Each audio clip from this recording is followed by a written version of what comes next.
Why would they do this? When is the last time ESPN had a hit show? When's the last time that ESPN, the worldwide leader in woke, when is the last time they created a mainstream star? I'll give you a hint. It was before we landed on the moon. I just don't understand the logic here. I don't understand the point. Over the weekend, ESPN debuted their latest polished turd. They call it Late Night with Jason Kelce. Soon, the title is going to be They Call It Canceled with the brother-in-law of Taylor Swiffer. Look, I don't have a problem with Jason Kelce. Him and his brother Taylor. Well, Casey, don't you mean Travis?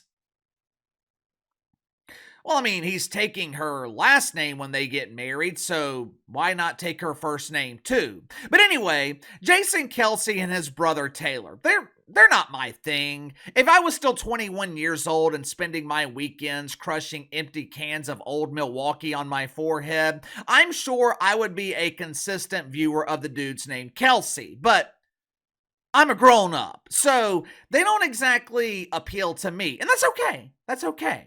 I'm happy for their success. They seem like fun dudes to hang around if you're still young enough to be taking shots of Jaeger.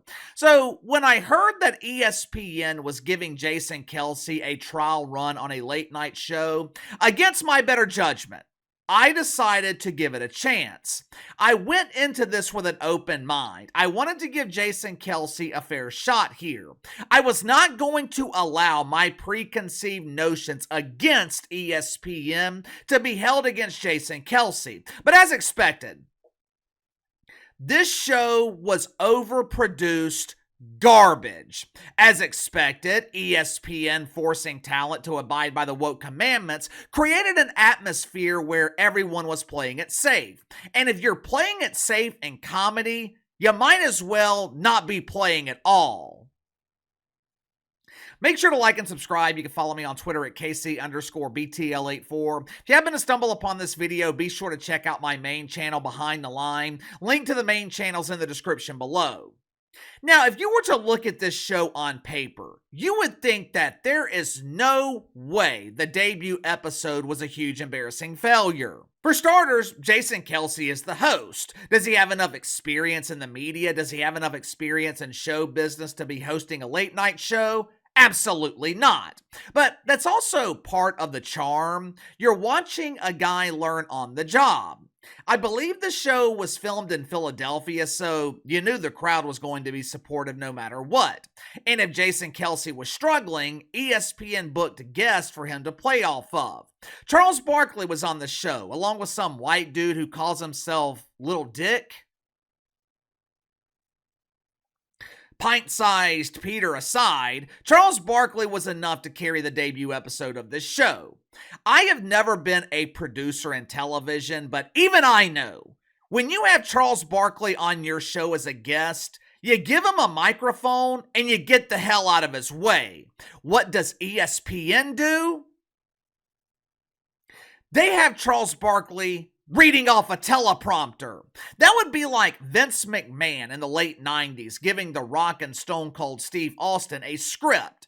You don't harness greatness. You don't overproduce a sharp tongue. When you have Charles Barkley as a guest on your show, you allow him to be Charles Barkley. To make matters worse, ESPN gave him topics that were centered around the NFL. This dude doesn't watch the NBA and he's paid to cover it. You really think Charles Barkley is wasting his time watching the painfully boring NFL? They asked Charles Barkley, should the Eagles sit Saquon Barkley or play him on Sunday? Charles Barkley thought Saquon Barkley was his cousin. He thought he was a role player for the Sixers. At one point in the show, Jason Kelce appeared to get a bit lost. I think he was looking for his dressing room and he walked into Cam Newton's closet by mistake because the next time we saw him, he looked like a damn clown. I don't listen to his podcast, but From what I have been told, the reason the podcast is successful is because it's two brothers sharing personal stories, two brothers shooting the shit. Basically, the reason the podcast is successful, it's unscripted. It's the complete opposite of this late night turd that ESPN produced. And that's the key word here. Produced. Because that's what this was. Overproduced garbage. How many times is ESPN going to try this? 20 years ago, they tried a late night show with Stephen A. Smith. Failure. They tried a late night show with Katie Nolan. Failure. Barstool Van Talk. Failure. It was canceled after one episode. And now they are trying the exact same formula with Jason Kelce. If ESPN wants this dude to remain a star, his show is going to be canceled after one episode too.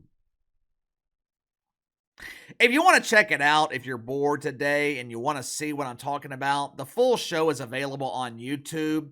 ESPN also created a best of video for the show. It's about 23 minutes, which is 23 minutes too long. If you wanted to create a real best of video for this show, it would last about 30 seconds and include nothing but the production credits, because that was the best part of the show, the ending. I just don't understand this network. I don't understand ESPN.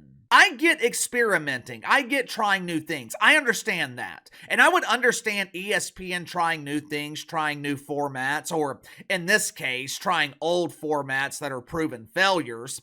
I would understand it if ESPN were excelling in other areas. If ESPN was providing the best coverage of the NFL, the NBA, if ESPN was providing the best coverage in college football and other sports, I would understand their attempt to diversify, for lack of a better word, their content. The problem is, they're not. This network hasn't created a new star since Stephen A. Smith. I can't even remember the last time ESPN created a hit show. Their coverage of the NBA is an embarrassment. Their coverage of the NFL is even worse. Their coverage of the NHL, Major League Baseball, it's non-existent. And instead of worrying about improving their sports coverage, ESPN is trying to create a new show in a genre who hasn't seen success in years. That makes sense to me, but what the hell do I know? Give me your thoughts on this. Did any of you guys watch this polished turd Friday night or early Saturday morning? I had no expectations going into it, and somehow it still failed to meet my expectations. Sound off in the comments below. I'll see you guys on the main channel.